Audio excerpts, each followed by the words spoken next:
Now let's talk about the image quality. Usually, camera's overall image quality score takes into consideration color depth, dynamic range, and low light performance. Let's start with color depth. Color depth refers to how many variations of color the camera can capture. It is expressed in bits, with larger value like 24 bits being excellent and small value like for example 16 bits being poor. Some pro cameras these days even have 25 or 26 bits of color depth. It is hard to imagine that so many variations of colors do exist. To be honest, I think it's hard to notice any difference, let's say between 24 and 26 bits. And most modern cameras these days have at least 22 bits of color depth. And just to give you a better idea, here is extreme comparison between 25 bits, 8 bits, and 4 bits. Though this difference is harder to see in a small image.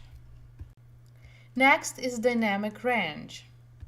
It is a difference between the lightest light and the darkest dark which can be seen in a photo. Once your subject exceeds the camera's dynamic range, the highlights will wash out to white and the darks become just black blobs. Dynamic range is measured in EV, which represents the total number of stops what can be captured with one EV being one stop of light. For example, 11 EV dynamic range means 11 stops between the brightest and darkest part of the image where you can get details. This means the wider the dynamic range, the more details you get in shadow and highlights. It does matter while taking the photo of the scene with high contrast.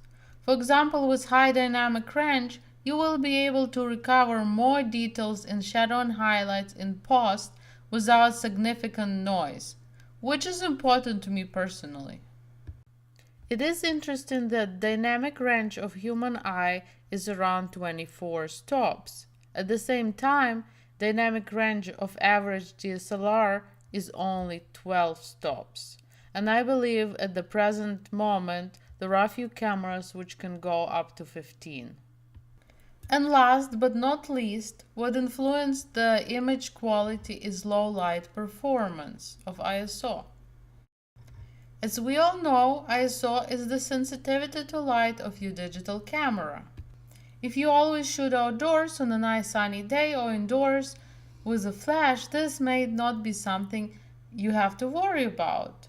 But if you're shooting action sport with existing light indoors or weddings where no flash is allowed, high ISO performance will be very important to you. There are two things to look at here. It is maximum ISO possible and high ISO performance, which is the amount of noise you get in the image at higher ISOs. Once again, technology went so far that even cheaper cameras perform amazingly at high ISO. I remember my first video about ISO where I have told you that you should use the lowest ISO possible. Nowadays, it's not that much of the concern as it was before. And here comes the resolution or megapixels of the camera. Digital images are made up of thousands of tiny tile-like picture elements, which are called pixels. The more pixels you have, the higher the image resolution.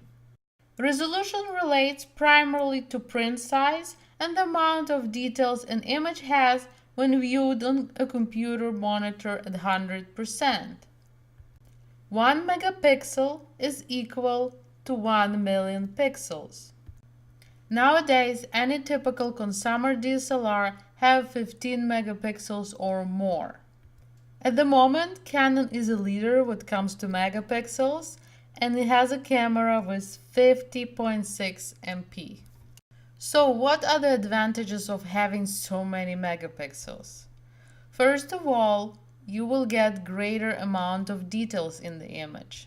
For viewing your images on computer or smartphone, this may not matter much. Where you might see a difference is in print, actually in very large print seen up close. Because even 6 megapixels camera can give you a pretty good 8 by 10 print. And as we already said, most modern cameras have 15 plus MP. So in most cases, you will be just fine with that number of MP. This table will show you the minimum amount of megapixels you need to have to get a quality prints of different sizes. Where a large amount of megapixels can really come handy is when you want to significantly crop the image in post. A main disadvantage of a lot of megapixels is the size of the files. You will need a lot of storage space and also powerful computer for processing the images, especially in Photoshop. Please watch part 4 about camera performance. And don't forget to subscribe, follow, and check out my website easy-exposure.com.